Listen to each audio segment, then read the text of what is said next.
It's funny, I ordered this before so many of the other planners that I have already reviewed on this channel, but I'm only getting to this one now. Hi everybody, today I am taking a look at the Brilliant Life Planner by Brilliant Business Moms. Now, like I said in the introduction, this is a pre-order planner, at least it was when I got it. And so I ordered it back in like September or some shit, and it finally shipped mid-December. So it's been sitting here only for a few weeks waiting for my review, even though I ordered it way in advance. Now they are actually available on the website though. I was hoping that they would be. I was worried it was pre-order only and I'd be reviewing a planner that you wouldn't be able to buy, but thankfully you can if it's something you want. I don't know if it's going to be something you want. I haven't even opened the box yet. So we're going to take a look. So this is the Brilliant Life Planner. It is $58.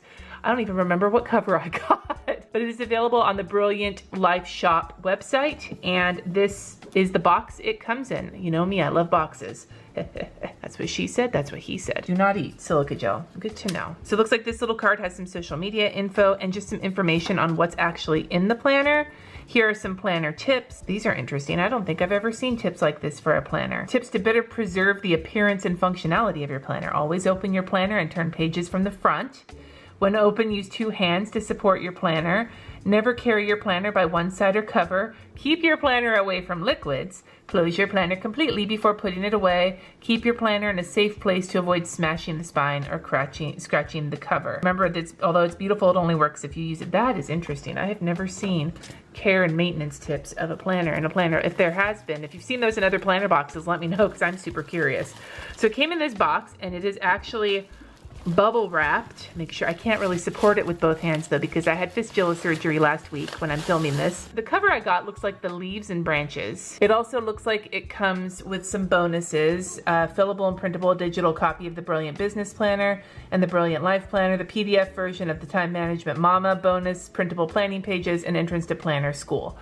I actually have not looked too deeply into the bonuses and I have no idea where they are in my inbox. That is not something I'm going to be doing in this video, but just know there are some hearty bonuses that go with this. The cover is beautiful. It's like vines and leaves that have been painted, like watercolor style painted, and then there's some gold foiled ones as well, and then the title of the planner is also in gold foil.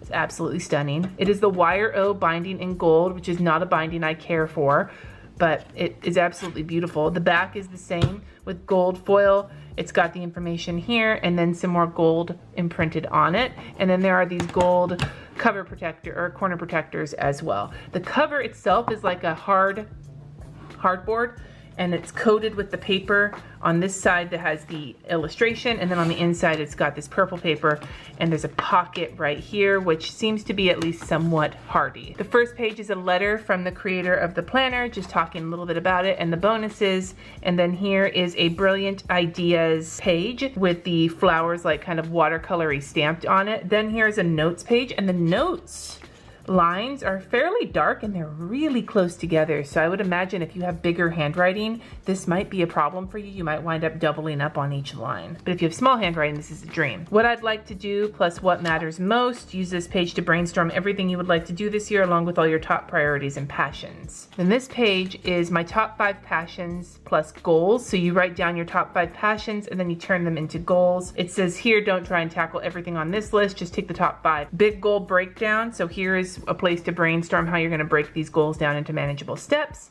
And then here is a mind mapping page. I know about mind mapping. My friend Marimundo likes to do it. That's why I'm sure she didn't invent it, but that's where I learned about it from. Write down everything and you connect it together to make connections, to like figure out how all of your shit connects together. That's a very simplistic way of explaining that. And then another notes page. And that is the beginning section. It's funny, like I just went through all the Power Sheets prep a couple weeks ago, and so this feels so like puny compared to that, but this isn't like a focus on your goals, and that like, this isn't like meant to be deep dive goal work, so I can't hold it to that. It's just funny because that's my brain going there. But so it's like some basic goal setting stuff for people who aren't trying to go like super full. Like if something like the Power Sheets was overwhelming for you, this might be something you'd like. If you are just want something simple to kind of give you some pages to work with, but not like give you a hardcore fucking woo-woo exercise to go down. So here is a quote from Anne Frank. Dividers are cardstock. This paper is 120 GSM, according to the website. I should also mention the planner size is 9 1/8 inches by 9 9/16 inches tall, and then 1 1/4 inches thick. So this is a little bit bigger than, say, an Erin Condren. So January, the dividers are cardstock. They have the quote on them, and then the actual tab here is laminated. It's the same quote on both sides. Here is another notes page. Here is your monthly layout, and it's got the same watercolor flowers. My focus this month. This is pretty interesting. It's got 3 little sections here with a checkbox and then 3 action steps, and there's 3 of those, and then there's just a bunch of blank lines. I kind of like that. And then this is the monthly calendar. It doesn't have any holidays printed on it. I'm gonna go to December. Christmas is always the best spot to check for holidays in the planner. There are no holidays printed in this planner. I love that. This is a nice big monthly spread. I guess this is the beginning of each week section. Last week you have memories, gratitude, progress towards my goals, struggles and stressors, and how I overcame. And then for this week, you have your top 3 tasks and then a bunch more room for a task list. Personal, that's for work. And then for personal, my top 3 tasks and then a bunch of room for a task list. Appointments, to contact, meetings, and to encourage. All of those have 3 spaces. So this is kind of like a dashboard for the week. And then here is your weekly planner, 6 a.m. through 8 p.m. hourly calendar. It is divided up into half hours here. And then you have basically light lines for each half-hour section that go all the way down from top to bottom. Monday start, and then a long to-do list over here with check boxes, a quote on the bottom, and a month at a glance calendar. And then the whole thing comes back up again with memories. The whole weekly dashboard spread shows up again. And then you have it, and the quote on the bottom is different. Looks like the decoration on each weekly page is the same. All right, so looking at this weekly layout, I really like the hourly layout is set up. I'm not as big of a fan of the dark lines going down each side, like down the page. Personally, I'm not a fan of that. But it might be a nitpick or whatever. It's just not aesthetically something I like. I like how the layout itself takes up almost all of the room. There isn't a lot of space for like washi taping or anything, which could be something that you won't like because you want more room to washi tape. But I like how there's more room for the planner as opposed to washi tape. I'm not always a fan of decorations. These colors are really pretty. I love these colors, and I actually love this floral look to it. It's something that's in my wheelhouse, but I don't know if I would like the exact same colors and decorations on every single page. And the caveat to this being so full, there's not a lot of room for washi tape, means if I wanted to cover this up, I wouldn't be able to cover up the stuff that's inside the punches. Like if I wanted to washi tape this, I wouldn't be able to cover everything up without sacrificing some of the planner or not being able to get inside here. So that kind of bums me out. That would probably stop me from using this because it's not neutral enough, but I do like the color scheme. I think it's really pretty. I think this weekly dashboard situation here is really cool. I'm also not a big fan of the font that for all of the headers. I find it a little hard to read. And this is somebody who does some sloppy as fuck calligraphy. I like the setup of this. I remember I was looking at the dashboard layout of the Happy Planner and thinking to myself, this could be really cool, but I'm not sure how I could make it work because there wasn't enough room on the weekly spread because there was a spread and a dashboard. But with this having a full 2-page dashboard and then a full 2-page weekly spread, I actually could make this work if I was okay with the aesthetic of it. Once you get to the end of the month, you have another notes page and you go into the next month, and here's another quote. I'm not sure if I like having the same quote on both sides. That feels kind of redundant. I would be thrilled if there was like a quote and then like another notes page here, or a quote and some art. I don't know, but having the same quote on both sides of the page just seems a little silly. Now it looks like the color scheme stays the same from month to month. The dividers change colors, but the color scheme within the planner stays the same, and it does not look like there's any sort of quarterly check-in.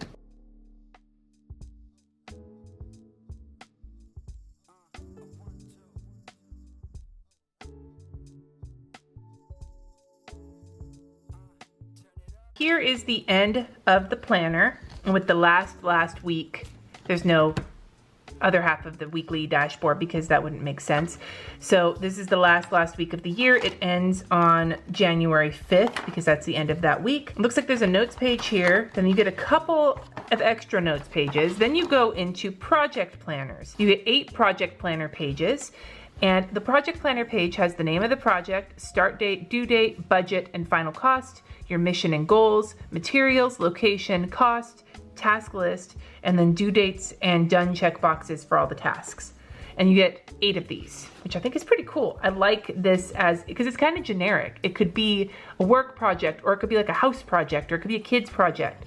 You know, it's kind of cool. I've had these before in other planners, or I paid money for these, something similar to this, and I haven't really used them. I could see somebody else using them. I've just never followed through with these before, but I like it. Then at the end of the project pages, you have several more notes pages, and then you have more My Brilliant Ideas big blank. They're basically blank pages with the flowers in the corner. You have 6 of these pages, and then you have another section of My Brilliant Ideas, and these have a grid, not a dot grid, but a grid, and it's very faint, which is nice because a lot of the other lines are super dark, so having a nice faint grid is really cool. And you have 6 of these pages. And then in the back you have habit trackers, and it looks like you have 3 habits for the whole year. You get like little bubbles to fill in like a Scantron. Remember those?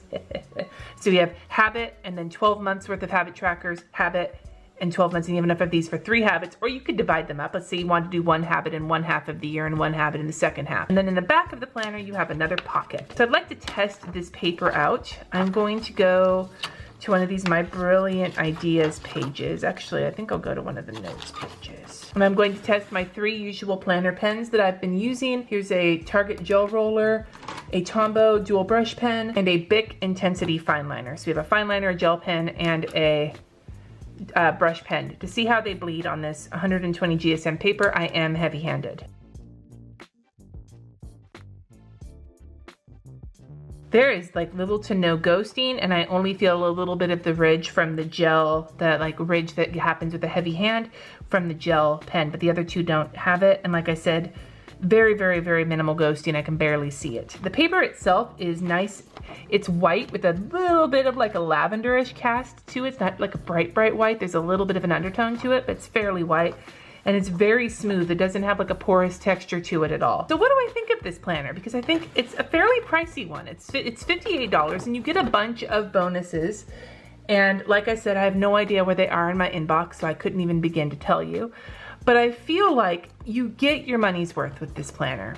You get the just alone from getting the hearty weekly spread and weekly dashboard, I feel like this planner gives you more than a lot of other planners in the same price point. I think that's really cool. Honestly, the setup of this planner, to me, like none of the setups in this planner are rubbing me the wrong way. The only thing I'm not loving on is the aesthetics of it. Like I said, I'm struggling with the cursive on it and having the decorations on each page. But I also will say this might not be a planner for somebody who likes to put a lot of stickers and washi tape in it, because it is a very full planner. It comes right up to the top of these rings here, because there is basically double the planner pages in it, double the weeks. You know, instead of 1 spread of pages per week, you get 2. So it's basically like 104 weeks in this planner. So it's very full. If you were going to go a lot of stickers and shit like that in this, you'd probably struggle. Like for me, my Erin Condren is half full of washi tape, and it's already pooching up where I put the washi tape down. So I can't imagine using that in here.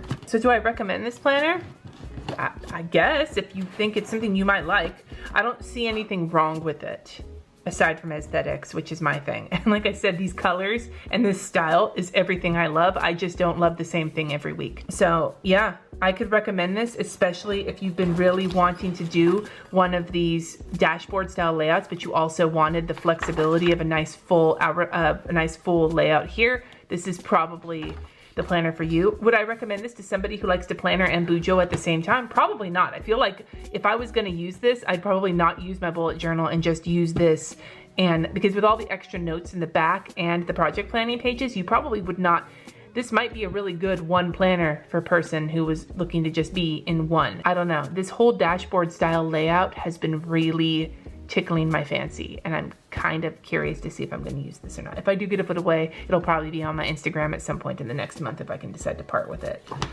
But yeah, that's the Brilliant Life Planner. That's an interest. It's not one I see reviewed a lot, at least in the circles I run in. So I was curious to take a look at it, and I'm curious to know your thoughts. So let me know in the comments down below, and let me know if there are any planners you would like me to take a look at.